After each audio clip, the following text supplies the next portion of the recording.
యొక్క రక్షక స్తుతి, సర్వోన్నతుడు స్తుతి, మాకు చాలిన దేవుడు స్తుతి తండ్రి, స్తుతి తండ్రి, స్తుతి యేసయ్యా నీకే స్తుతి స్తోత్రములు తండ్రి.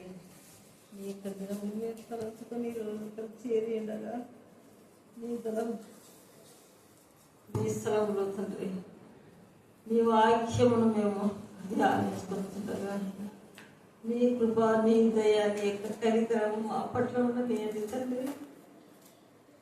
ఏమి లేని వారము, అయోగ్యులము తండ్రి. నీ కృపలో మమ్మల్ని ఆశీర్వదించండి, నీ కృపలో మమ్మల్ని జీవించండి, కరుణించండి ప్రభువా తండ్రి. యేసయ్యా దేవదేవ దీన దిన బాంధవుడా, దీనులమైన మా పక్కనే ఉండండి ఎల్లప్పుడూ తండ్రి. మమ్మల్ని విడవక విడవాయక తండ్రి నీ కృపలో మమ్మల్ని కరుణించండి. గొప్ప దేవ ఈ చిన్న కూటంలో తండ్రి ప్రభా ఇది నీ చేతులకు అప్పచెప్తున్నా తండ్రి. ప్రభా ఇది ఒక బలమైన దుర్గంగా ఉండాలి ప్రభా ఎల్లప్పుడు తండ్రి, ఎల్లకాలం తండ్రి మేము ఎల్లప్పుడు గ్రహించుకోవాలి ప్రభా. నీ కోట, నీ దుర్గము, నీ రాసి తండ్రి. దేవా దేవదేవ దీనజన బాంధవులా మమ్మల్ని నువ్వు ఇప్పుడు జ్ఞాపకం చేసుకుని నీ స్వార్థంతో తండ్రి, నీ స్వార్థంతో తండ్రి మేము నీ వాక్యమును ధ్యానించి నీ కృపను గురించి మేము తలచుకునే భాగ్యం దయచేయండి ప్రభా. ఎన్నో కాలం తండ్రి మమ్మల్ని కరుణించండి తండ్రి, కాపాడండి తండ్రి. మేము ఏమి లేని వారం తండ్రి. తండ్రి మట్టివారం అల్పులం తండ్రి. నిన్ను స్థుతించాలి, నిన్ను కనపరచాలని ఆశపడుతున్నాం ప్రభు. మా అందరికి ప్రభు యొక్క కృపను యొక్క దీవెనలు కృపరించండి తండ్రి. ఎల్లప్పుడూ నీకు యోగ్యులంగా, నీ దృష్టికి యోగ్యులంగా మేము నడుచుకునే భాగ్యం దయచేయండి ప్రభు తండ్రి. సర్వోన్నతుడా, సర్వ సృష్టికర్త మమ్మల్ని విడవకండి ప్రభు, మమ్మల్ని విడవకండి, మమ్మల్ని నవాయకండి. నీ కృపలో నీ దయలో మేమందరం ఇక్కడ చిన్న గుంపుగా ఉన్నాం తండ్రి. మేమందరం వర్ధిల్లాలి. But my kindness shall not depart from thee. యెషయా గ్రంథము 54వ అధ్యాయము 10వ వచనము. నా కృప నిన్ను విడిచిపోదు. Psalms chapter 2 verse 14. Let me hear thy voice. నీ స్వరము నాకు వినబడనిమ్ము. Malachi chapter 3 verse 12. All nations shall call to you. Bless you. Malachi 3వ అధ్యాయము 12వ వచనము. అన్యజనులందరూ నిన్ను ధనవంతులందరూ ప్రయాసపడి భారం మోసుకొని నా యొద్దకు రండి, నేను మీకు విశ్రాంతి కలుగజేసాను. గ్రంథము 34వ అధ్యాయం 19వ వచనము. నీతిమంతునికి కలుగు ఆపదలు అనేకముల వంటి అన్నిటిలోండి యెహోవా అని విడిపించును. రోమీయులకు రాసిన పత్రిక 16వ అధ్యాయం 20వ వచనము. మొదటి సమయంలో 10వ అధ్యాయం 6వ వచనము. నీకు క్రొత్త మనసు వచ్చును, దేవుడు నీకు తోడై ఉన్నాడు. 58వ అధ్యాయం 11వ వచనము. యెహోవా నిన్ను నిత్యం నడిపించును, క్షేమకాలమున ఆయన నిన్ను తృప్తిపరచును, నీ ఎముకలను బలపరచును. నీరు కంటే తోడవలెను, ఎల్లప్పుడూ ఉబ్బుకొంచును. నీటి తోట వలె ఉండేదవు. మత్తయి సువార్త 7వ అధ్యాయం 19వ వచనము. మంచి ఫలములు ఫలింపని ప్రతి చెట్టు నరకబడి అగ్నిలో వేయబడును. లూకా సువార్త 17వ అధ్యాయం 12-13 వచనములు. ఆయన యొక్క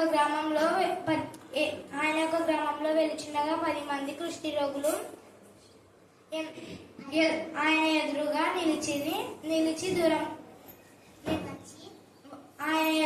వచ్చి దూరంగా నిలిచిరి. యేసుక్రీస్తు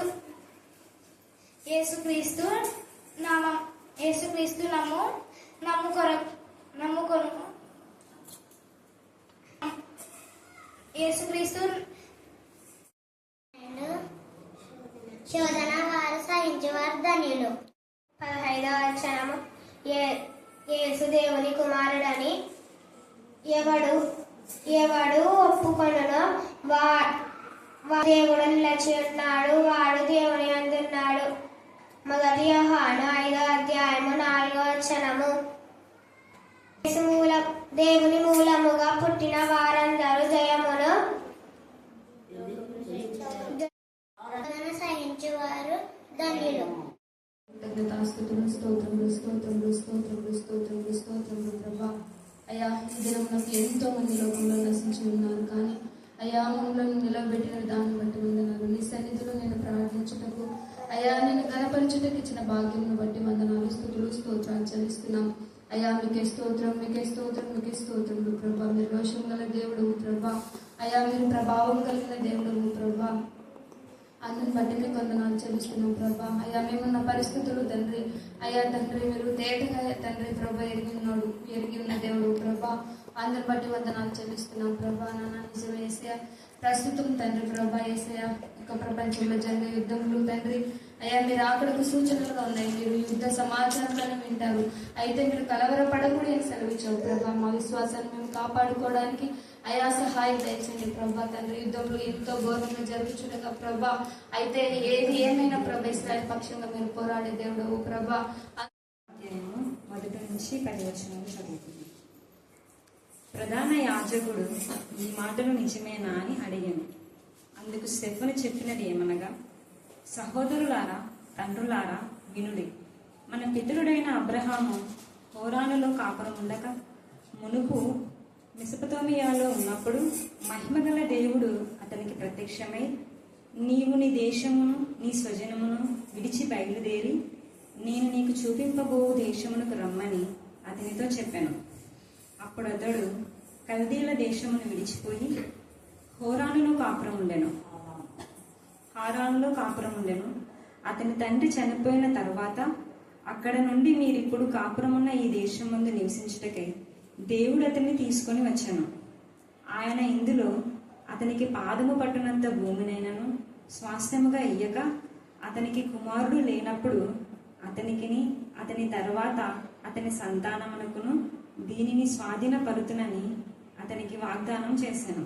అయితే దేవుడు అతని సంతానము అన్య దేశమందు పరవాసులవుదురనియు, ఆ దేశస్థులు 400 సంవత్సరముల మట్టుకు వారిని దాస్యమునకు లోపరుచుకొని బాధ పెట్టుదురనియు చెప్పాను. మరియు దేవుడు ఏ జనమునకు వారు దాసులై ఎందురో ఆ జనమును నేను విమర్శ చేయుదుననియు, ఆ తర్వాత వారు వచ్చి ఈ చోట నన్ను సేవింతురనియు చెప్పాను. మరియు ఆయన సున్నతి విషయమైన నిబంధన అతని అనుగ్రహించాను. అతడు ఇస్సాకును కని ఆ నిబంధన చొప్పున 8వ దినమందు అతనికి సున్నతి చేశాను. ఇస్సాకు యాకోబు 12 గోత్రకర్తలను కని వారికి సున్నతి చేసిరి. ఆ గోత్రకర్తలు మత్సరపడి యోసేపును ఐగుప్తులోనికి పోవుటకు అమ్మివేసిరి గాని దేవుడు అతనికి తోడై ఉండి అతని శ్రమలన్నిటిలో నుండి తప్పించి దయను జ్ఞానమును ఐగుప్తు రాజైన ఫరో ఎదుట అతనికి అనుగ్రహించినందున ఫరో ఐగుప్తునకును అతని ఇంటి అంతటికి అతనిని అధిపతిగా నియమించాను. దేవుడి వాక్యము దీవించును. గత వారంలో మీరు ఎన్నో మేలు ఉపకారాలు చేసి సరజ వాక్యం చెప్పని వాళ్ళు అనేక మంది వృద్ధామలు ఇక్కడ పంపించి చెప్పిస్తున్నారు. అందుకు మీకు వందనాలు స్తోత్రం చెల్లిస్తున్నాము. దేవా, ముఖ్యంగా అక్కకు మీరు ఇచ్చిన ఆరోగ్యాన్ని, బల శక్తిని, నెమ్మది బట్టి నేను స్తుతిస్తున్నాను. అక్క కూడా ఇక్కడ చక్కగా వాక్యం చెప్పడానికి వాక్శక్తిని ఇచ్చారు, అందుకు నేను స్తుతిస్తున్నాను. తిరిగి ఆ బిడ్డ వాక్యం చెప్పడానికి నా తల్లి మీరు ఆ బిడ్డకు నూతన శక్తిని దయచేద్దాక. చిన్న బిడ్డ చెప్పిన లేఖన భాగాలన్నీ కూడా మా అందరి జీవితాల్లో మీరు ఫలించమని ప్రార్థిస్తున్నాం. మనుష్యాత్మ పవిత్రాత్మ ఈశ్వరంలో గర్తించి పాతాళంగా బంధించమని ప్రార్థిస్తున్నాం. ప్రతి ప్రార్థన ధూపమై మీ చదువు చేయలాగా మీ కృపాసనం దయచమని ప్రార్థిస్తున్నాం. దాని పాడిన వాడిని, ప్రార్థించే వాడిని, వాక్యం చదివిన ప్రతి బిడ్డను చెప్పిన వాడిని మీ ఆత్మతో శక్తిమని నింపమని ప్రార్థిస్తున్నాం. ఇక్కడ దేవుడు ఉన్నాడని మేము వచ్చే దేవుడి దగ్గరకని భయంతో వణుకుతో ఎవరు వచ్చారో వాళ్ళందరినీ మా తండ్రి మీరు వెంటనే ఆశీర్వదించడానికి ఇష్టపడ్డ దేవుడు అని మేము స్తుతిస్తున్నాం. ఇవిడే కావాల సమయంలో చదవాల నీ వాక్యంలో వాక్శక్తి మార్చి నీ ఆత్మ ప్రత్యక్షతలు మాకందరికీ దయచమని, ఎక్కడ మీరు ప్రత్యక్షమవుతున్నారో మేము ఆలోచించుకొని ఎవరికి ప్రత్యక్షమవుతున్నారో, ఎందుకు ప్రత్యక్షమవుతున్నారో, ఎందుకు మాత్రమే మీరు విడిచిపెట్టమని చెప్పారు. విడిచిపెట్టింది విడిచితే తప్ప మీరు మాకు ప్రత్యక్షం కాదని, మీరు బెసిక్స్ మాకు రావని ఈ ఉదయం కావాల్సిన గ్రహించి దేవా నా ప్రభావ విడవలసిన విడిచి మీ దీవెలు పొందుకునేందుకు ప్రోత్సాహం దయచమని మమ్మను మాత్మను మీ చుట్టకే సమర్పిస్తూ ప్రత్యేక రీతిలో దేవా మంగళవారం రోజు నా ప్రభ నా తల్లి చదువుతున్న ఆశ మీ జ్ఞానాత్మతో నింపి ఆ చర్చి నా ప్రభ పునాది వేయబోతుండగా ఆ పునాది నేను కాదు ప్రభా మీరే వేస్తున్నారు. మేము స్తుతిస్తున్నాం. కరుణా పింఛన్లకు పునాది వేసిన దేవుడు అయ్యా దేవా, అనేక కుటుంబాలకు పునాది వేసిన దేవుడు దేవా నా ప్రభా యొక్క సంఘములకు మీరే మీ చేతిలో పునాది వేసి మీ చేతిలో పూర్తి చేయను కాక దేవా అనేక ఆత్మలు మీరు నడిపించారు. అన్ని జనుల ప్రభావంలోగా ఆ మందిరంలోకి రావడానికి మీ కృపాసనం దయచమని ప్రార్థిస్తున్నాం. దేవా కరుణా పింఛన్ ద్వారా మీ జరిగిన ప్రతి సేవను బట్టి మేము స్తుతిస్తున్నాం. దేవుడు ప్రత్యక్షమైనాడు. ఎప్పుడు ఏ విషయంలో ప్రత్యక్షమైనాడు అంటే విడవలసింది విడిచినప్పుడు. ఎప్పుడైనా కూడా దేవా నాకు ప్రత్యక్షత చూపి నాకు మేలు చెప్పి నన్ను ఆశీర్వించని సంవత్సరాల తరబడి ఉపవాసంతో చేస్తుంటాము. తల మరి గింజుకొని చేస్తుంటాము, గుండె పగల కొట్టుకొని కూడా చేస్తుంటాము. దేవుడు అంటాడు విడిచిపెట్టింది నువ్వు విడవకుండా ఆశీర్వదించండి, ఆశీర్వాదాలు రావు. అక్కడ యేసయ్య వచ్చినప్పుడు ఈ శిష్యులంతా ప్రభా ఏం దొరకలేదా మీకంటే లేదు ప్రభా రాత్రి అంతా పడినాం చెప్పారు. రాత్రి అంతా అంటాం. రాత్రి అంతా పడితే ఒకటైనా దొరకాలి కదా, ఒక్కటి కూడా దొరకలేదు ప్రభా అన్నారు. అప్పుడు యేసు ప్రభు అన్నాడు నవ్వి ఆడ కట్టేసినారు, కట్లు ఇప్పకుండా నిద్రమత్తులో వచ్చేసి రాత్రి వేళ చేపలు పడతాయని రాత్రి అంతా పడినారు. 10 గంటలకు వచ్చినారో ఏమో తెలియదు. అది ఇట్లా తెడ్డేస్తుంటే కదులుతుంది, తెడ్డేస్తుంటే నేను ప్రార్థన చేస్తున్నాను, నేను వాక్యం చేస్తున్నా, దేవుడు నా ప్రార్థన వింటున్నాడు, దేవుడు నా బోధ వింటున్నాడు, ఓ దేవుడు నేను అది చేస్తున్నా ఇది చేస్తున్నా అనుకుంటున్నాను. అది కదులుతుంది కానీ ముందుకు తెడ్డేస్తుంటే కదులుతుంది. వీళ్ళేమనుకున్నారు ముందుకు పోతుంది. వీళ్ళు అనుకున్నారు అంతే. అది కూడా అక్కడనే ఉంది. కట్లను విప్పి లోతుకు నడిపించండి అన్నాడు. ఆ కట్లను మనం విప్పుకోవాలి. ఎన్నో కట్లు ఉన్నాయి. ఉద్యోగం అనే కట్లు, పిల్లలైన కట్లు, భర్త అయిన కట్లు. కొంతమంది పంపుతారు, కొంతమంది పంపరు. పల్లవికి రావాలని ఎంత ఇష్టం, వాళ్ళ హస్బెండ్ పంపడానికి. ఇంకా కొంతమంది కొన్ని రకాల కట్లు ఉండకూడదు. దేవునికి సమర్పించుకున్నా అంటే ఫస్ట్ కట్లు మనం విప్పేసుకోవాలి. కట్లు విప్పితే తప్ప లోతుకు నడవద్దు అని మనమన్నా విప్పుకోవాలి, ఎవరైనా విప్పాలి. దుర్మార్గులు కట్టిన కట్లను విప్పుటయ్యే ఉపవాసంలో శ్రేష్టమైనటువంటి అసలు ప్రాముఖ్యమైనటువంటి విషయం ఏంటంటే దుర్మార్గులు కట్టిన కట్లను విప్పుట. యెషయా 58. నిన్న టీచర్ మళ్ళీ చెప్పింది, కొన్ని ఏళ్ల నుంచి మనం వింటున్నాం. మీరు మంచి రెస్పాన్స్ ఇచ్చారని చదువు చాలా చాలా సంతోషపడి. ఇంత చిన్న వయసులో పిల్లలు ఎంత షార్ప్గా ఉన్నారు బేబీ అసలు. ఎందుకంటే కొన్ని గుర్తుండి లేక రెఫరెన్స్ రాసుకొని హడావిడికి వచ్చారు కదా, అందుకు ఏమవుతుందో టైం ఉందో లేదో ఇంత ప్రిపేర్ వచ్చినా దాంట్లో ఆమె రెఫరెన్స్ ఏమి చెప్పకుండా ఉన్నా మీరు ఆన్సర్ ఇస్తా ఉంటే ఎంత సంతోషపడింది. ఎంత డెప్త్లో ఉన్నారు పిల్లలు అని చిన్న వయసులో. హల్లెలూయా హల్లెలూయా. ఇంకా రోజు మన ఆన్సర్ ఇచ్చిన తర్వాత ఈ బాబు యాక్టివ్గా ఇచ్చింది, ఎవరి టీచర్ అని కాదు, అక్కడ పంచాయతీ బోర్డే కదా, పంచాయతీ బోర్డులో చేస్తుంది పని అంటే ఇట్లా చూసిన. ఇంకా ఎందుకు నేను చెప్తున్నా అంటే చదువు రాదు, 10 కూడా చదవలే. పాప దేవుని యొక్క ఆత్మ ప్రత్యక్షత, ఆత్మశక్తి మనలో ఉంటే ఏమైనా చేయగలరు. పాటలు ఎన్నో ఉన్నాయి, ఇది ఒకటే కాదు. చాలా మంది ఈ పాటనే చెప్తుంటారు, ఏమైనా చేయగలవు. ఎన్నేళ్ల నుంచి వింటున్నా వాక్యం, ఇది ఒక పాటనేనా, ఏమైనా చేయగలవు. నీకు ఎప్పటి నుంచో మెసేజెస్ వింటున్నా కదా, దీన్నే పట్టుకొని మీరు ఆడుతుంటారు. ఇక ఖచ్చితంగా చేయగలరు ఆయన, ఎప్పటి నుంచో వింటున్నాం. మరి వినే స్పందన ఏముంది? లేదు. మన స్పందన ఏమంటే లోకానుసారమైన స్పందనలు వద్దవి. దేవునికి మహిమకరమైన విధానంలో మన అక్క చేసిన ప్రార్థనలో హైమవతి చేసిన నీ చిత్తమే, యథార్థంగా నీ చిత్తమే. ఎవరికైనా మనం ఒకే విధానంలో. మీరు అనుకుంటారు అసలు మీకంటే ఎక్కువగా మా ఇంట్లో వాళ్ళని బాగా గర్తిస్తాను. వాళ్ళ కొంతమందికి తప్పు తెలుసుకుంటారు మా చిట్లు అంటారు, ఇంకా కొంతమంది తెలుసుకోలేరు, ఇంకా అట్లే బాగుంటారు. మా కాంతికి అంటే ఎప్పుడు నేను గద్దించాలి, ఇక్కడికి వచ్చినప్పుడు చాలా గద్దించిన. కాంతి అంటే వేకుల లేచి వాక్యం చదవకపోవడం, లేట్గా లేయడము, అలాంటివి అనమాట. ఎప్పుడు తెలుసుకుంటుంటాం. వాక్యం వింటున్నావా అంటే వినేదిగా నేను అప్పుడే చూస్తుంటాను, వాక్యం వింటుందా ఏమి చూస్తుంది. అప్పుడు బాగా వచ్చినాను నేను మా కాలం. ఎవరి పిల్లలమ్మా ఇంత లేట్గా లేయకూడదు, త్వరగా లేయాలి. ఇంకా అక్కడ అర్థం ఉంటే అంత స్ట్రిక్ట్గా పెడుతుందని ఏం అర్థం దగ్గరికి అంటే లేదు నాకు ఇక్కడ చాలా పనులు ఉన్నాయి. నేను అన్నా పనులు కాదులే, అర్థం స్ట్రిక్ట్గా రాకున్నాను వాళ్ళు ఏదైనా చెప్పేస్తున్నాను. ఏం అర్థం దగ్గరికి పోసేదా అంటే లేదు రాదు ఎందుకంటే నేను స్ట్రిక్ట్గా.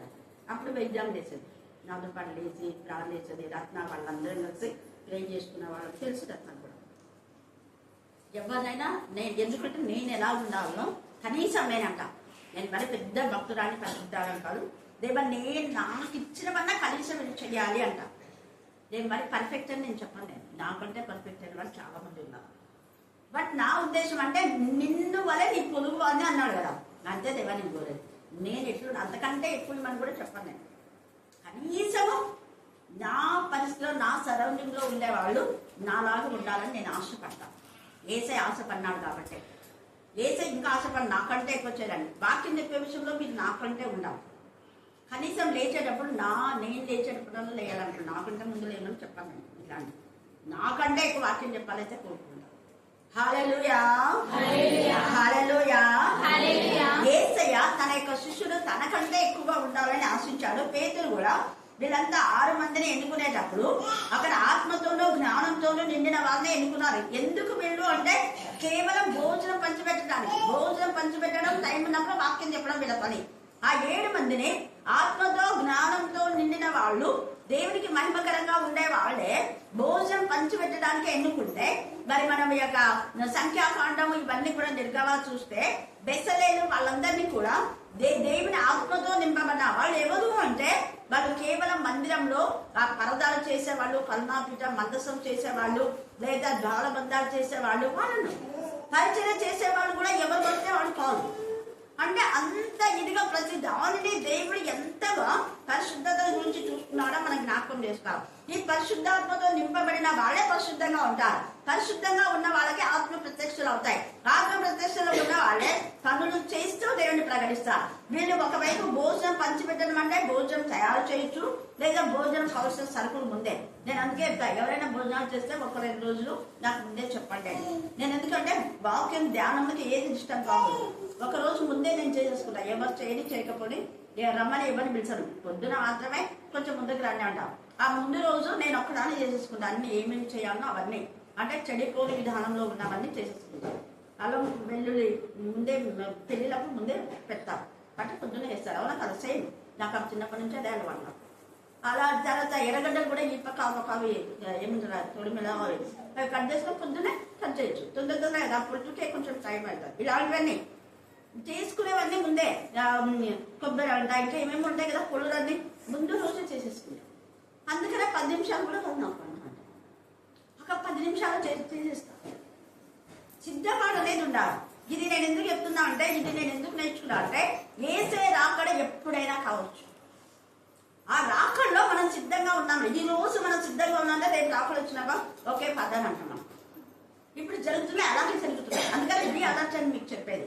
జకర్యా ఎన్నిసార్లు చదివి వినిపించా, ఉన్నట్టుండి వాళ్ళ అంతా కులిపోయేది అయిపోయిందంటే ఇప్పుడు ఆ కాల్చబడిన శరీరాన్ని కులిపోయినట్లే. అవును కదా? అక్కడ వెంటనే పోయి ఆ కాల్చబడిన దాళ్ళలో వెంటనే పోయి కాళ్ళ వాళ్ళు సేవలు తీసి వాళ్ళు బర్యం చేస్తారా? చెయ్యరు. కొన్ని రోజులు ఇదంతా సర్దు మనకి అప్పుడు కులిపోయినట్టే. దానికి నిదర్శనమే ఇవి. ఇట్లా కరోనా అప్పుడు కూడా ఆ బాడీని ఎప్పటికో వాళ్ళకి అందించి ఎప్పుడో వాళ్ళు చేసేటప్పుడు అది కులిపోయినట్టే. ఉన్న కాలంలో అంటే సజీవంగా ఉన్నప్పుడే వాళ్ళను కలిసి చంపేస్తున్నారు. సజీవంగా ఉన్నప్పుడే వాళ్ళు మరణపు గోతిలోకి వెళ్తున్నారు. కరోనా ఎప్పుడు చనిపోతారో తెలియదు. చనిపోయిన కొన్ని రోజులకు కానీ వాళ్ళకు బర్యం చేస్తున్నారు. వెంటనే కూడా చేయటం లేదు. ఇవన్నీ వాక్య ఆధారంలో ఉన్నాయి. ముందే కొన్ని వేల సంవత్సరాలుగా. ఇప్పుడు రాకడ ఈ రోజే రావచ్చు, లేదా ఆలస్యం కావచ్చు. అదే ఆయన చిత్తం. ఆయన చిత్తానుసారంగా దొరుకుతాయి కాబట్టి మనం బి అలర్ట్ అనేది. ఇక్కడ వీళ్ళను ఇంత ఇంతగా దేవుని పరిచయం చేయడానికి ఇంత ఆత్మతో ఉంటే మనం ఎంత అలర్ట్గా ఉన్నాం. హైమార్క్ చేసింది. నీ విషయంలో మేము ఎంత ఇదిగా ఉండాలి కదా.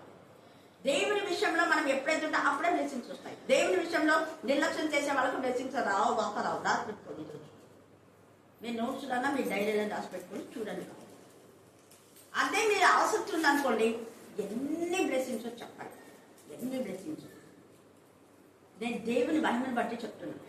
మా ఉపాధ్యాయులు అందరూ అనేవాళ్ళు ఇంత ఇదిగా నిజంగా 2 జీతాలు ఉంటే వాళ్ళు కూడా కడతారు. అప్పటికే నేను ఇల్లు అంటే మా టీచర్లలో నేను పొందిన జీతంలో ఒకరిని ఆశించకుండా కట్టినట్టు వెళ్ళింది. అప్పటికి ఇంకా చాలా మంది ఇల్లు కట్టుకుంటారు. తర్వాత కట్టుకున్నారు కొంతమంది, అది కూడా అందరు కట్టుకోవాలి. హల్లెలూయా, హల్లెలూయా. కారణం ఒక్కటే, నేను ఎవరున్నా కూడా ఎంఈఓ వచ్చినా కలెక్టర్ వచ్చినా ఎవరు వచ్చినా నా ప్రార్థన జీవితంలో ఎప్పుడు నేను ఇది చేయను. ఎవరు రాని ఆ టైం వరకు చేస్తాను. నాకు చర్చి 11 గంటలకు అంతవరకు నేను ఏమైనా చేస్తాను. ఆదివారం జన్మభూమి పెట్టండి, ఏమైనా పెట్టండి, కావాలంటే 6 గంటల కంటే వస్తాను నేను. కానీ 11 తర్వాత ఏం చేయాలి, మీరు ఏమైనా చేసుకోండి. ఒక నిర్ణయం, నిబంధన జనములుగా ఉంటే దేవుడు ఎప్పుడు, నేను ఎప్పుడైనా చర్చికి 11:30 లోపలనే వెళ్ళిపోతాను, లేదా 11 లోపల పెట్టుకుంటా. అంతవరకు ఏమైనా ఫోన్ కాల్స్ వస్తే చేయడానికి నేను దేవుడికి దేవా నేను 11:30 లోపల ఖచ్చితంగా ఉంటాను. ఎప్పుడైనా లేట్ అయినా అనుకో, ఆ రోజు నన్ను నేను ఎంతగా శిక్ష చేసుకుంటానో మీకు తెలియదు, దేవుడు తెలుసు. ఎంత కొంచెం లేట్, 5 నిమిషాలు లేట్ అయినా అనుకో, అర్ధగంట సేపు నాకు నేనుగా కొన్ని వేసుకుంటే శిక్షలు ఉంటాయి. నాకు నేనుగా వేసుకుంటాం. హల్లెలూయా, హల్లెలూయా, హల్లెలూయా. దేవుళ్ళ మనం ఎంత ఖచ్చితంగా అంటే వీళ్ళంతా అలాగే వీళ్ళని ప్రార్థన చేసి వీళ్ళ ఆస్వాదించి ఒక నిబంధనగా ఉన్నారు. వాళ్ళలో 2 నుంచి రాస్తున్నాడు 6వ అధ్యాయంలో చూడండి. 2 అప్పుడు కృపతో బలంతో నిండిన వాడై మధ్య మహత్కార్యములను గొప్ప సూచక్రియలను చేయించున్నాను. ఎందుకు 2 ఇంతమంది ఉన్నారు వాక్యం చదువు, అతనే చేయడానికి కారణం ఏంటంటే దేవుడి నిబంధన జనులుగా ఉన్నారు. నిబంధన కట్టుకున్నాం. ఎప్పుడైతే అపోస్తుల మధ్య నిలబెట్టి ప్రార్థన చేస్తారో అప్పటి నుంచి దేవుని కృప పైన ఆధారపడుతూ బలం పొందుతూ, దేవా ఇది నీ కృప, నేనైతే I'm surrender I surrender all to Jesus అని పాడుకుంటున్నాడు రోజు. అందుకే దేవునికి తన యొక్క ప్రాణాత్మ దేహములు సమర్పించాడు కాబట్టి అద్భుత కార్యాలు జరుగుతున్నాయి. వేరే వాళ్ళ గురించి రాయడా ఉండవచ్చు వాళ్ళు కూడా, కానీ స్టెఫెను మహత్కార్యము గొప్ప కార్యం సూచక్రియలు చేస్తూ ఉన్నాడు అందుకని రాశారు.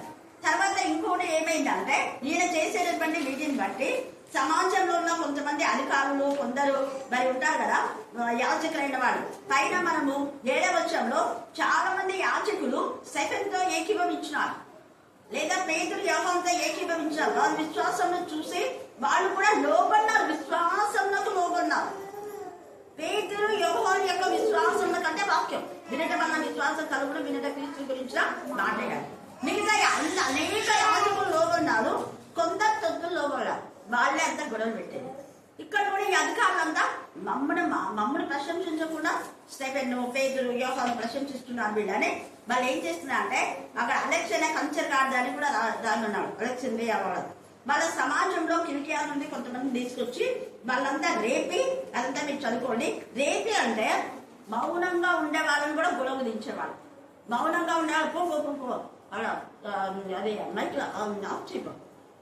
ఎప్పుడు టీచర్ అయినా చెప్పేది, వేరే వాళ్ళు చెప్పచ్చు, చెప్పండి. వాళ్ళకి ఆలోచన ఉండేది, వీళ్ళు కథ చేస్తారు. చెడు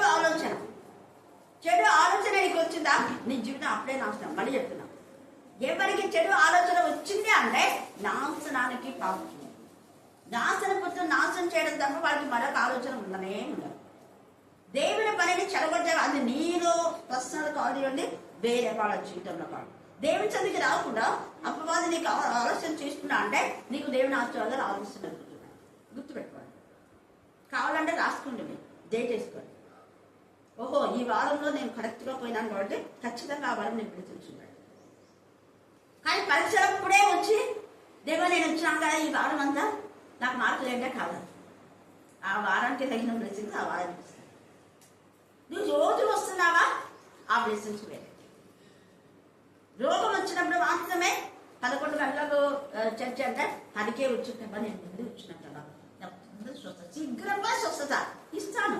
ఆ దుర్మార్గులు కట్టిన కట్టిన ఇంటి పక్కల దుర్మార్గులై వాళ్ళ నాన్నకు చండాలమైన తిట్టు దేవుని పిల్లలు తిట్టుండే నువ్వు నోరు మూసుకున్న యాడిపిన కట్లు దుర్మార్గులు కట్టిన కట్లు విప్పటయ్యు అన్నాం కదా. అది ఇప్పడా? అది ఇప్పకుండా ఉపవాసం ఉంది నేను గంట ముందు వచ్చిన ప్రభా అంటే రావు. ముందు అది కూడా చేయాలి కదా. విడిచిపెట్టిన తర్వాత ఇక్కడ 7వ అధ్యాయంలో అదే. ఇక్కడ 7 అన్ని కూడా తనకు ఎన్ని పనులు ఉన్నాయి వాటన్నిటిని విచ్చేసి దేవుని పనిలో నిమగ్నమైనాడు కాబట్టి మహత్కార్యంలో సూచక్రియలు జరుగుతూ ఉంటే మిగతా వాళ్ళనందరూ రేపి అబద్ధ సాక్షులు కూడా పెట్టారు. నిన్నటి లేఖన భాగం మీరు వెళ్ళేది కాబట్టి క్లుప్త వివరం. అబద్ధ సాక్షులు ఇంతమంది పెట్టినా కూడా స్టెఫెన్ ఏం వెనుకడుకు వేయలేదు. చూడండి, అబద్ధ సాక్షులు నిలబెట్టేది వారు ఈ మనుష్యుడు ఎప్పుడును ఈ పరిశుద్ధ స్థలములకు మన ధర్మశాస్త్రంలో విరోధంగా మాట్లాడుతున్నాడు. చర్చి గురించి మాట్లాడకపోయినా చర్చి గురించి ఇట్లా అన్నాడు అంటున్నాడు. వ్యభిచారం చేయి వాళ్ళారా మీ వ్యభిచార జీవితాన్ని మార్చుకోండి. వ్యభిచారులు, నరహంతకులు, పిరికివాళ్ళు ఏసైనా ఒప్పుకోండి. ఇక్కడ హల్లెలూయా స్తుతి మహిమ అంటారు, బయటకు పోయి ఒప్పుకోరు. అలాంటి వారు నరకానికే పాత్రులు అని చెప్తే సంఘాన్ని ఇట్లా అన్నారు. సంఘాన్ని వీళ్ళ కూడా ఇక్కడ అసలు ఆ టాపిక్ ఎత్తుకొని వస్తాయి. కానీ పరిశుద్ధ ఆలయం పైన మరి మోసే పైన అంటే మోసే వీళ్ళకి ఇష్టమని ఇంకా ఏమేమో అన్ని కలిపి చెప్పాడు. బోధం కలిపి చెరిపేది వాళ్ళ గురించి చెప్పేసి రేపి ఈయన బాధ పెట్టాలని చూశారు. అప్పుడు చాలా మందిలో స్టెఫెన్ యొక్క ముఖం తేరి చూడగా అతని ముఖం దేవదూత ముఖం వలె వారికి కనపడింది. హల్లెలూయా హల్లెలూయా హల్లెలూయా హల్లెలూయా హల్లెలూయా హల్లెలూయా. అంటే ఈ యొక్క మరి స్టెఫెన్ ఎప్పుడైతే దేవుడితో నాజీరు చేయబడినాడో దేవుడి పనికి నియమితుడైన ఇది నేను చేస్తాను ఒప్పేసుకున్నాడు. ఒప్పుకున్న వాళ్ళే హృదయపూర్తిగా ఒప్పుకున్న వాళ్ళకి ఈ పని నియమించాడు. ఇష్టం ఉండి ఏం చేయని వాళ్ళని నియమించాలి. హృదయపూర్తిగా వాళ్ళు ఒప్పుకున్న వాళ్ళే ఆ ఒప్పందం ఆ నిబంధన నెరవేర్చడానికి తన సొంత ఇంటిని సొంత వారిని అందరిని విడిచి దేవుని పని చేస్తున్నందుకే మహత్కార సూచక్రియలు. ఆ తర్వాత 7వ అధ్యాయంలో వీళ్ళందరూ ఇలా ఉంటుంటే దేవదూత ముఖం అంటే దేవదూత అతనితో ఉండి దేవుని మాటలు చెప్పిస్తుంది. ఏం మాట్లాడుతుంది అని 7వ అధ్యాయం 1. ప్రధాన యాజకుడు ఈ మాటలు నిజమేనా అని అడిగాను. అందుకు స్టెఫెను చెప్పినదేమనగా సహోదరులారా తండ్రులారా వినుడి. చూడండి ఎంత మన పితరుడైన మీరు మన పితరుడు అబ్రహాం ఇస్సాకు యాకోబు పదే గంట పదంగా మాట్లాడతారు. ఆ అబ్రహాం గురించి నేను చెప్తున్నాను, ఆ ఇస్సాకు గురించి చెప్తున్నాను, ఆ యాకోబు గురించి చెప్తున్నా, వేరే వాళ్ళ గురించి చెప్తున్నా. వాళ్ళకి ఏం చెప్తున్నాడు దేవుడు? విడువు అన్నాడు. అబ్రహాంను విడిచిపెట్టి అన్నాడు.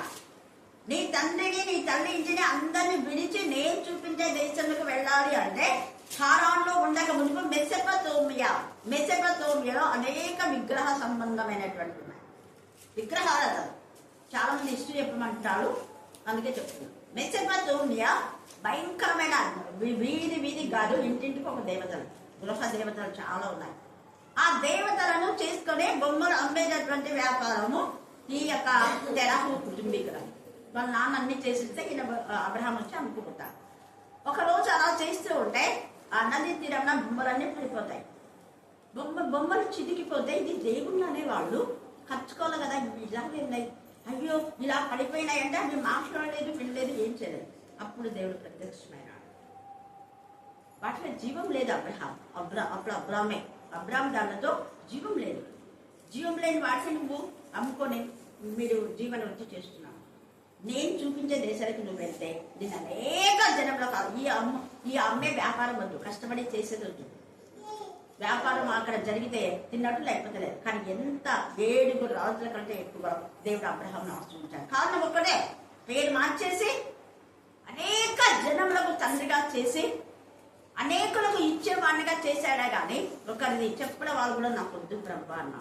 హల్లెలూయా హల్లెలూయా అని ఎప్పుడు వచ్చింది ఆశీర్వాదం అంటే తండ్రి చనిపోయిన తర్వాత లోతు అతని నుంచి వేరైన తర్వాత విడిచిపెట్టమన్నా, కానీ పెట్టబెట్టుకొని వచ్చినాడు లోతు. అంతవరకు బ్లెస్సింగ్స్ వాగ్దానం అయితే ఉంది 12వ అధ్యాయంలో. కానీ 13వ అధ్యాయంలో లోతుకు వాళ్లకు గొడవలు వచ్చేసాయి. నాకు తెలిసి దేవుడి దగ్గర పెట్టింటాడేమో అనిపించింది. ఆ గొడవలు వచ్చినందుకు లోతు స్వార్థం తెలిసింది. లోతు క్యారెక్టర్ ఏంటో అర్థమైపోయింది అబ్రహాం. అందుకని విసిగిపోయి లోతు నువ్వు ఎక్కడికి వెళ్తున్నాను, నువ్వు వెళ్ళి నువ్వు ఏదైతే తీసి పడేస్తావో అదే నేను తీసుకుంటాను, ముందు నువ్వే ఛాయిస్. ఆయనకి ఛాయిస్ ఇస్తే ఇట్లా చూసి అదంతా దురాశ వచ్చేసింది. మా చిన్నాన్న కంటే నేను ఎక్కువ అయిపోతా అంటే అనుకున్నాను. తప్పుడు ఆలోచనలు. ధనాపేక్ష సమస్త కీడులకు సంపాదించాలని పిసిరితనం అండి. అది చేసుకుంటే ఎప్పటికీ మనం ధనవంతులు కానక. ఒకరికి ఇవ్వకుండా దోచుకుంటే అదేది కాదు. ఇవ్వవలసింది ఇస్తేనే మనకు బ్లెస్సింగ్స్. గుర్తు పెట్టుకోవాలి. ఆశీర్వాదం అంటే దేవునికి ఇవ్వాల్సిన సమయాన్ని గురించి హైమావతి ప్రార్థన చేసి ముందు సమయం, తర్వాత ఒక్కరిది ఏదైనా ఉంటే అది ఇచ్చేసి, అది వస్తువు కానీ వాళ్ళ ఆస్తి కానీ వాళ్ళ కొంచెం కలుపుకున్న స్థలం కానీ ఏదైనా కానీ. ఈ మధ్య స్థలాల గురించి చాలా మంది ప్రేర్ చేయమన్నారు కాబట్టి ఈ మాట మీతో మాట్లాడుతున్నాను. ఏదైనా కూడా అన్నదమ్ముల్లో ఎంత వస్తాయంటే అంత వస్తాయి. ఈ మధ్యనే అక్కమ్మకు కూడా చెప్పింది. సేమ్ పరిస్థితి చాలా మంది చెప్పారు. అక్కమ్మ ఒక్కతే కాదు, ఎంతో మంది. ముందు నా అమ్మకు రాసిచ్చారు, మా పేరెంట్స్ మళ్ళీ తీసుకున్నాను. సేమ్. అయితే నేను పట్టించుకోను. నా అనుభవంలో కూడా జరిగింది. నేను పట్టించుకోను. దేవ అసలు ఇది కూడా నాకు ఎక్కువే ప్రభావం వద్దు. ఇది కూడా నేను బ్రతికినంత వరకు నాకు తినడానికి, తిండి కట్టుకోవడానికి వస్తాను. నేను అడిగిన దానికంటే ఎక్కువ నీకు ఇచ్చావు. నేను ఏది కావాలి అన్నక ముందే ఇచ్చావు చాలు. అది కూడా ఎవరికన్నా ఇచ్చేసింది. ఎవరికి ఇచ్చావు నేను ఇదే రోజు చేసే కాదు. నాకు ఎవరు ఇవ్వాలో వాళ్ళకే ప్రేరేపింపచేయి. నేను ఎవరికి ఇవ్వాలో వాళ్ళకి ఇచ్చేలా ప్రేరేపింపచేయి ప్రభావం. కొంతమందికి తెలియకుండా ఇచ్చారో అది నేను చేసిన తప్పు. అది నన్ను క్షమించు అని కూడా అంటారు. ముందే అంటాడు అది చెప్పారా వాళ్ళకి ఏమన్నా నన్ను అనుకుని ఇచ్చేస్తున్నాను. నువ్వు బాధ వచ్చిన వాళ్ళు ఏడిస్తేనే ఇచ్చేసినావు. ఇంకా అందుకనే నేను ఎప్పుడన్నా ఇవనే అంటారు, ఫలానా వాళ్ళు ఇచ్చినారా అంటారు. 10 ఏళ్ళు అయింది, దేవుడికి అప్పగించా, దేవుడు చూసుకుంటారు. వాళ్ళు ఇచ్చినా ఇవ్వకపోయినా కానీ నేను చెప్పిస్తా ఇది నాది కాదు. ఇక్కడ ఈ అబ్రహాము ఇదంతా తీసుకోవాలంటే కూడా వద్దు బాబోయ్, నువ్వే నన్ను ధనవంతులు చేసినావు అనుకోవడానికే వద్దు. నీకు చెప్పిన వాళ్ళు కూడా ఉంటున్నాను. అలాంటి అబ్రహాముని గురించి తేటగా ఇక్కడ స్టెఫెన్ మాట్లాడిన తర్వాత అప్పుడు విడిచి పెట్టమన్నప్పుడు తర్వాతనే బ్లెస్సింగ్స్ అన్న టాపిక్ మీకు ఇంత చెప్పాను. అలాగా రూతు మోయాబుని విడిచిన తర్వాతనే ఆమెకు ఆశీర్వాదంలో విడకముందా. మరి రాహాబు తన పాపం విడిచినాక బ్లెస్సెడ్ అయిందా విడవకముందా? విడిచినాక. ఆమె విడిస్తేనే దేవుని వాక్యం లోపలిపోయింది. ఎంజాయ్ చేస్తుంది దేవుని వాక్యాన్ని. ఆమె కొంత దైవికమైన భయం ఆలోచన దేవుని మాట వింటూ ఉంది. అప్పుడు కొంత ఇండు మళ్ళీ వ్యభిచారం చేస్తుంది. అప్పుడు దేవుడు ఏమైనా దేని నుంచి వినిపించాలి హోలీ హార్ట్ దయచేరా అనుకున్నాం. ఇంకా అసహించుకుంది. ఎవరు రావద్దండి భోజనానికి అయితేరంటే నేను భోజనం వండి పెడతాను. ఎవరైనా బాటసార్లు వస్తే అన్నం వండి పెడతా. కానీ ఇక నేను పాపం చేయాలి నిర్ణయం చేసుకున్న వెంటనే దేవుని వాక్యం లోపల దూరిపోయింది. ఉండే కరిగిపోయింది. పాపం అంతా బయటకు వెళ్ళిపోయింది. వాక్యంతో నింపబడింది. దేవుని పిల్లలు రావాలి. దేవుని పిల్లలతో ఇంకా ఎన్ని వినాలో ఆశ ఉన్నందుకే దేవుడు అక్కడికి ఎంతో మంది ఉన్నారు ఏర్కోవడం. వాళ్ళందరి దగ్గరికి పంపించాలి. రాహాబు దగ్గరికి దేవుని ఆత్మ ప్రేరేపణతో అక్కడికి వెళ్ళాలి. అందుకని వాడు సేఫ్ జోన్లో ఉన్నారు. దేవుడి వీళ్ళని కాపాడడానికి ముందుగానే సిద్ధపరిచారు రాహాబును పరిశుద్ధమైన హృదయంతో. 2 పురుషులు వస్తే వేషలకి ఇంకా ఎంత సంతోషంగా ముఖ్యంగా ఇచ్చాడంటే వాళ్ళు పెద్ద ధనవంతులు. అలాగా చెయ్యలేదు. తనను కాకుండా తన వాళ్ళని అనేక మంది కాపాడడానికి దేవుడు యొక్క ప్రణాళిక. ఈమె పాపం విడిస్తేనే ఎంతమందికో ప్రాణం విడిచిపెట్టింది. హల్లెలూయా, హల్లెలూయా. ధనముతో కొనలేని ప్రాణాన్ని ఆమె అనేకులకు ఇచ్చింది. కారణం ఆమె పాపం విడిచిపెట్టింది. సమరయ స్త్రీ పాపం అనేకుండా విడిస్తే ఆ సమరయులందరి ప్రభు దగ్గరికి నడిపించింది, విడిచింది. గలతీయులకు రాసిన పత్రిక మీరు రెఫరెన్స్ మాత్రమే రాసుకొని ధ్యానం చేయండి. టైం లేదు అందుకనే చెప్తా. ఎందుకంటే నిన్నటి కూడా కొంచెం చెప్పవలసి వచ్చింది కాబట్టి ఈ విషయాలు మీకు రెఫరెన్స్ మాత్రమే. 2వ యోహాను 1వ అధ్యాయము 9వ వచనం చదవండి. గలతీ 5:19 మీకు నోటెడే.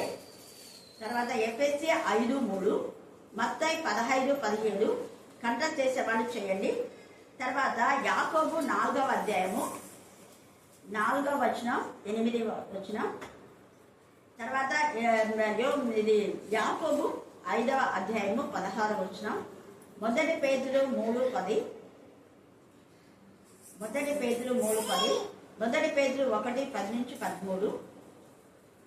తర్వాత అదే యాకోబు 3వ అధ్యాయం 7-12. 4 అక్కడ ఒక్క నోటి నుండియే ఆశీర్వాదము, ఒక్క నోటి నుండే శాపం బయలు పెట్టాలా అంటే అర్థమైంది. చాలా మంది దాన్ని చెప్తుంటారు, సరిగా అర్థం చేసుకోకుండా చెప్తారు. అక్కడి నుంచి మీరు చదవండి. మనం చదవాల్సింది ఒక్క వచనం నువ్వు చెప్పేది ఉంటే దాని పైన చదవాలి, దాని కింద చదవాలి. అప్పుడు నీకు అర్థమైపోతుంది. అక్కడ అర్థం ఏంటంటే శపించిన వాళ్ళకు శాపమే, ఆశీర్వాదాలు రావు. ఆశీర్వదించే వాళ్ళని ఎవ్వరూ శపించలేదు, అది దాని అర్థం. మరి ఒక్క నోటి నుండియే ఆశీర్వచనం శాపవచనం వచ్చునా అంటే ఒక్క నోటి నుండియే వచ్చునా అనేది అక్కడ క్వశ్చన్.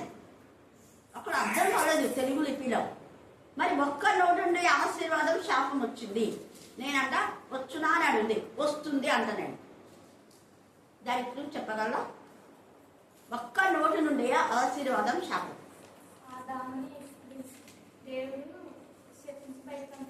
మరి ఆశీర్వదించాడు. God bless Mahendranath. అందరు చెప్పగలుగుతుంది. అంటే ఆశీర్వాదం అనేది దేవుని నోటి నుండి వచ్చింది. అంతవరకు శపించాలనే ఆలోచన కూడా లేదు దేవునికి. వాళ్ళు చేసినటువంటి తప్పుడు పని చేయవద్దని చెప్పింది చేసినందుకు కోపం వచ్చింది. అర్థమైంది కదా? ఇప్పుడు ఆశీర్వాదం శాపం అయిపోయింది. అలాగే శపించిన వాటిని దేవుడే శపిస్తాడు. మళ్ళీ వాళ్ళు పశ్చాత్తాపడినప్పుడు దేవుడే ఆశీర్వదిస్తాడు. నినివే పట్టణం శాపం వస్తుందని చెప్పాడు, వాళ్ళు తప్పు ఒప్పుకున్నారు, పశ్చాత్తాపడినారు, వెంటనే బ్లెస్సింగ్స్ వచ్చినాయి. హల్లెలూయా, హల్లెలూయా, హల్లెలూయా. అదే మాట ద్వితీయోపదేశకాండం 28 అందులో 1 నుంచి 14 ఉండే వాళ్ళకు శాపం లేవు, 15 నుంచి చివరి దాకా ఉండే వాళ్ళకు శాపం. తేదగా ఇది శాపము, ఇది ఆశ్రమం మీ ముందు పెడుతున్నా, చాయిస్. ఇది జీవము, ఇది మరణం, చాయిస్. నువ్వు దేవుడికి నమ్మకంగా ఉంటే ఇది బ్లెస్సింగ్స్ వస్తాయి. ఇది విడిచిపెట్టు, అప్పుడు నీకు బ్లెస్సింగ్స్. ఇది విడిచకుండా దీన్ని చేసుకుంటా నాకు అవసరం రావు. దేవుడు డబల్ గేమ్ ఆడేటోడు కాదు. అవునో కాదు అంతే, రెండే మాటలు మాట్లాడతారు. తర్వాత మనం చూస్తే అది సంఖ్యాకాండంలో మీరు చదివాడు, బాగా ధ్యానించండి. 23వ అధ్యాయం 8, 19, 23 వచనాలు చూస్తే దేవుడు శపించండి నేనేలా శపిస్తా. దేవుడు శపిస్తే మానవ నోటి ద్వారా శాపాలు వస్తాయి. దేవుడు శపించకపోతే శాపాలు రావు. తేటగా ఉంది అక్కడ. ఏమని శపించగలము? దేవుడు శపింపలేదే. చూసారా? దేవుడు శపించలేదు కదా. చదువుకోండి. ఇంకా తర్వాత 24:17 ఉంది, 25 7 నుంచి 15 ఉంది. వీలైతే రాత్రి కొంచెం చూసుకుందాం, ఇప్పుడు టైం లేదు. మనం టైంకు అయిపోగొట్టుకోవాలనుకున్నాం కాబట్టి దేవుడు ఈ లేఖన భాగం దీవించి ఆశీర్వదించులాక. ఆమేన్, ఆమేన్, ఆమేన్.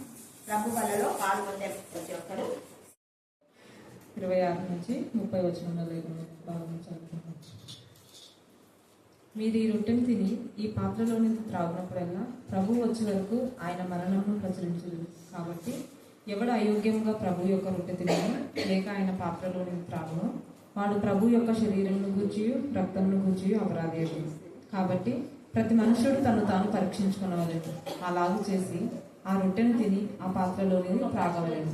ప్రభు శరీరం అని వివేచింపక తిని త్రాగువాడు తనకు శిక్షావిధి కలుగుటకే తిని త్రాగుచున్నాడు. ఇందువలనే మీలో అనేకులు బలహీనులను రోగులనై ఉన్నారు, చాలా మంది నిద్రించుచున్నారు. దేవుడి లేఖన భాగము దీవించి ఆశీర్వదించును గాక. అక్కకి వందనాలు, మీ అందరికి కూడా వందనాలు.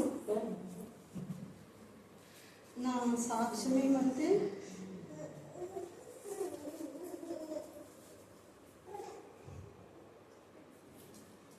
అయినా నేను ఈ పొలానికి బాధపడతలేను. మా అమ్మ కోసము ప్రార్థించండి. అమ్మ ఒక ఎకరా పొలం ఉంటే రాసిచ్చింది. అన్న వాళ్ళు కూడా చెప్పినారు. అప్పుడు 6 మంది అన్నోళ్ళు ఉండరు, మేమిద్దరం ఒక చెల్లెల్లో ఉన్నాము. తలా ఒక మడి కూడా రాదు, చిన్న అమ్మకి ఇస్తామని చెప్పినారు. ఆయన అమ్మ రాసిచ్చింది. రాసిచ్చి కూడా 7 సంవత్సరాలు వెళ్ళిపోతుంది. ఇప్పుడు ప్రార్థనకు వస్తున్నందుకు మా పెద్దదినే అంత వాళ్ళకి అన్న వాళ్ళకి నేర్పించి వద్దాయమకి అమ్మని చూసుకున్న వాళ్ళకి ఆ లేని లేకిస్తామని ఆ పొలము ఎక్కించినారంట. అయినా పొలము నాకు ఏం ఆశ లేదు. మా అమ్మ కోసము ప్రార్థించండి, దేవుని చిత్తంలో చేరాలని ప్రార్థించండి. ఏమంటే నాకు ఆ పొలం ఏం ఆశ లేదు. నాకు నా తండ్రి ఉంటే బంగారు కానీ ఉన్నట్టనే నాకు అమ్మ కోసం ప్రార్థించండి. నా చిన్న సాక్ష్యం దేవుడు జీవించిన ఆమె.